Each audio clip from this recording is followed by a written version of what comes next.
Hello guys, my name is Neha. Welcome back to my channel. आज हम पढ़ने वाले हैं the story of the offering. अब देखो गाइस, द ऑफरिंग का मीनिंग क्या होता है। ऑफरिंग का मीनिंग होता है प्रस्ताव। जैसे कि हम किसी के सामने प्रस्ताव रखते हैं, ऑफर करते हैं, उसे हम ऑफरिंग बोलते हैं। सो लेट्स गेट स्टार्टेड गाइस। बहुत अच्छी स्टोरी है ये, और आपको बहुत सारे इसमें न्यू वर्ड्स पता चलेंगे, और मॉरल भी बहुत अच्छा है। मॉरल स्टोरी है ये। So let's get started. Once there lived a rich man and a wise man in the same village. अब देखो इसका मीनिंग क्या होता है गाइज। पहले तो हम पूरे सेंटेंस का मीनिंग समझेंगे। वंस यानी एक बार की बात है। देयर यानी वहाँ रहते थे एक रिच मैन यानी एक अमीर आदमी रहता था, एंड और अ वाइस मैन यानी एक बुद्धिमान आदमी रहता था एक ही गांव में। देखो वंस यानी एक बार की बात है। देयर यानी वहाँ। देयर सिर्फ एक बात स्पेसिफाई करने के लिए यानी लगाया है यहाँ पे। यानी देयर यानी वहाँ। लिव्ड लिव्ड यानी रहना। लिव का सेकंड फॉर्म है, ये वर्ब की सेकंड फॉर्म है लिव्ड। A rich man. अब देखो यहाँ पे अ रिच यानी एक। अ का मीनिंग होता है एक, रिच यानी अमीर, मैन यानी आदमी रहता था, एंड और अ यानी एक, वाइस मैन। अब देखो वाइस मैन का मीनिंग होता है वाइस यानी बुद्धिमान। वाइस का मीनिंग होता है बुद्धिमान। मैन यानी आदमी। In the same village. In का मीनिंग होता है में। द सेम विलेज यानी सेम यानी एक ही गांव में रहते थे। देखो the wise man was very learn. अब देखो इसका मीनिंग क्या होता है। जो वह बुद्धिमान व्यक्ति था यानी वह बहुत विद्वान था। देखो द वाइस मैन यानी बुद्धिमान व्यक्ति। वाइस मैन बुद्धिमान व्यक्ति। वॉज वेरी यानी बहुत। लर्न यानी विद्वान, जैसे कि बहुत कुछ बातें उसको समझ आती थी, बहुत ज़्यादा वह विद्वान था, बहुत ज़्यादा पढ़ा लिखा यानी बहुत ज़्यादा विद्या उसने प्राप्त की थी। बट यानी परंतु। बट यह दो सेंटेंस को जोड़ने का काम करता है, जैसे कि परंतु का मीनिंग होता है but. He was very poor. देखो वह बहुत गरीब था। ही यानी वह। वॉज वेरी पुअर वह बहुत गरीब था। Even his clothes were worn out and faded. अब देखो इसका मीनिंग क्या होता है। यानी उसके जो क्लॉथ्स थे, उसके जो कपड़े थे, वह खराब और फीके पड़ गए थे। देखो खराब और फीके पड़ना। इवन यानी यहाँ तक। इवन का क्या मीनिंग होता है। इवन का मीनिंग होता है यहाँ तक। हिज क्लॉथ्स यानी उसके कपड़े। क्लॉथ्स का मीनिंग होता है कपड़े। वर वॉर्न आउट का मीनिंग होता है जैसे कि घिसा हुआ। कपड़े जैसे गंदे हो जाते, घिसे हुए, कलर उतर जाता है, तो उसे वॉर्न आउट कहते हैं। एंड फेडेड का मीनिंग होता है जैसे कि कपड़ों का कलर डाउन हो जाता है, फीका पड़ जाता है, गंदे हो जाते हैं कपड़े, तो उसे फेडेड बोलते हैं यानी फीका पड़ जाना। उसके कपड़े खराब हो गए थे, घिसे हुए थे, और कलर भी जा चुका था उनके कपड़े का। वन डे एक दिन की बात है। The wise man went to the rich man house to ask for arms. अब देखो इसका मीनिंग क्या होता है गाइस। द वाइस मैन यानी जो वो बुद्धिमान व्यक्ति था, वह वेंट यानी गो का सेकेंड फॉर्म है। Go, went, gone. गो की सेकेंड फॉर्म है ये, वर्ब की second form. To reach the rich man house यानी वह कहाँ गया। रिच मैन हाउस यानी अमीर आदमी के घर गया। हाउस यानी घर। To ask for arms. अब देखो आर्म्स का मीनिंग होता है भिक्षा मांगना। आर्म्स का मीनिंग होता है भिक्षा। आस्क यानी मांगना, यानी क्या काय के लिए गया, वह भिक्षा मांगने के लिए गया। But the rich man said. देखो बट परंतु क्या हुआ। द रिच यानी जो वह अमीर आदमी था, उसने कहा। सेड यानी कहना, जैसे कि हम बोलते हैं कि ही सेड दैट यानी उसने ऐसा कहा कि।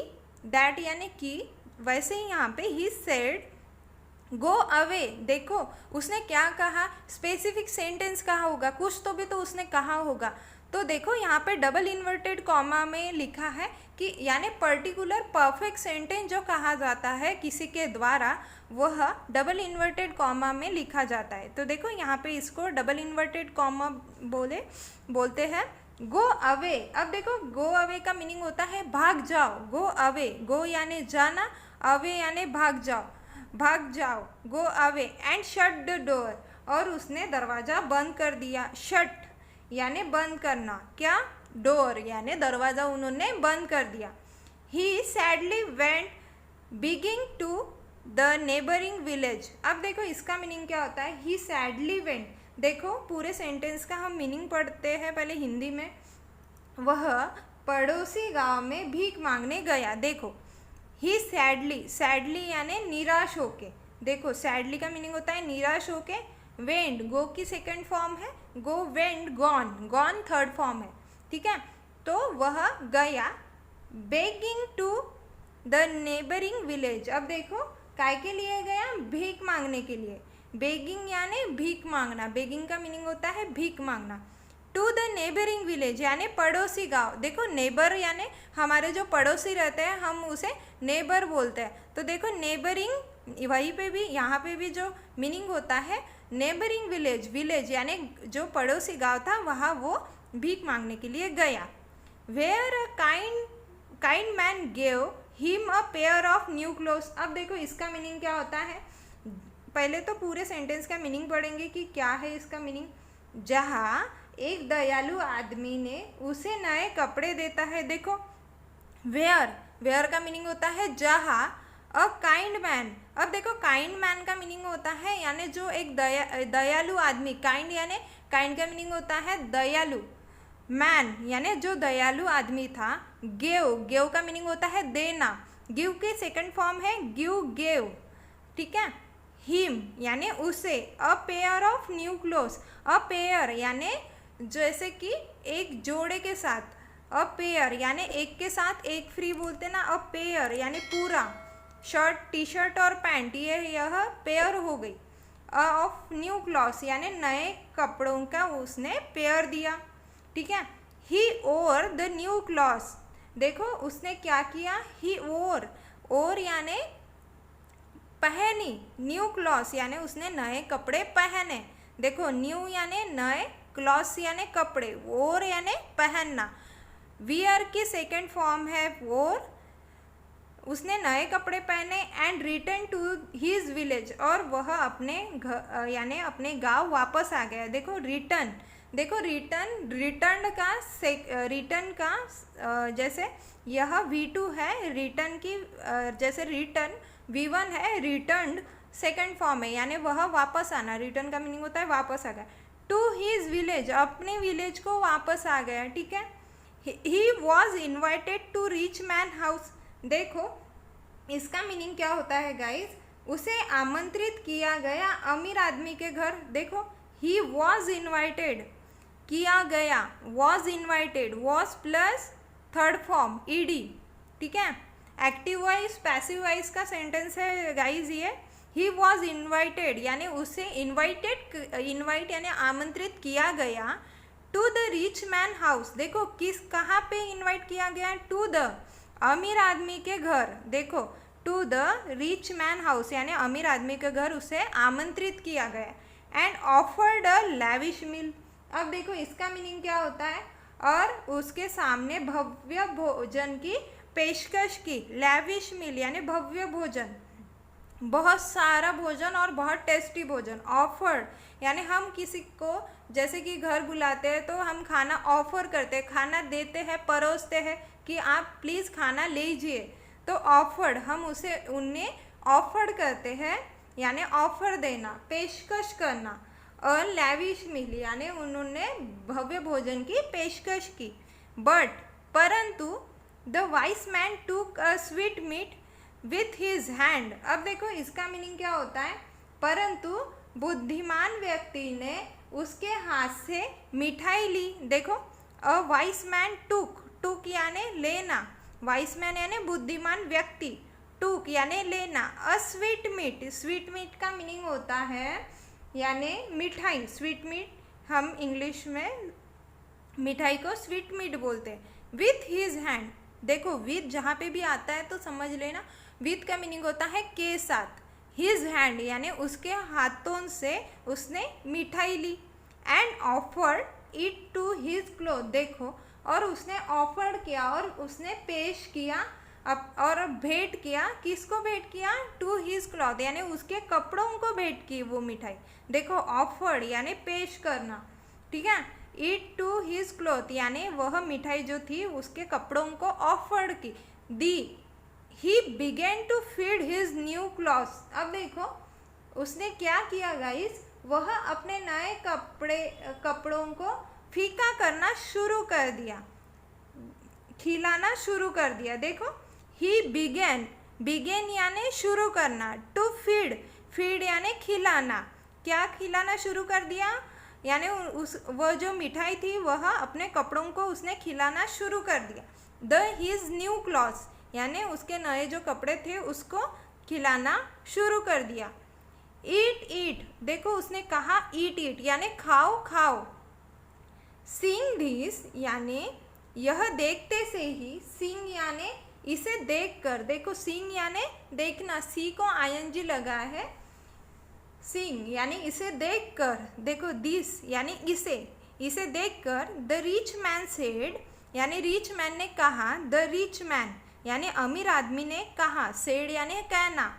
Y are you offering food to your clothes, देखो उसने क्या कहा, देखो यहाँ पे भी उसने कहा, स्पेसिफिक सेंटेंस यहाँ पे बताया है कि उसने ऐसा कहा, डबल इन्वर्टेड कॉमा में लिखा है ये सेंटेंस। और एग्जैक्ट वही सेंटेंस अगर हमें बताना है कि इसने ऐसा कहा तो वह डबल इन्वर्टेड कॉमा में आता है। देखो why are you offering food to your clothes, देखो तुम ये फूड क्यों ऑफर कर रहे हो अपने क्लोथ्स को यानी अपने कपड़ों को। देखो वाई यानी क्यों, आर यू ऑफरिंग यानी पेश करना, फूड टू योर क्लोथ्स यानी तुम्हारे कपड़ों को तुम फूड क्यों दे रहे हो, ऑफर क्यों कर रहे हो, पेश क्यों कर रहे हो।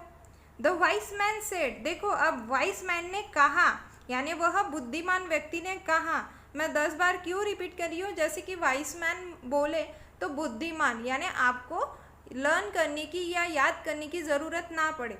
मैन सेड यानी उन्होंने कहा, क्या कहा, it is because of this,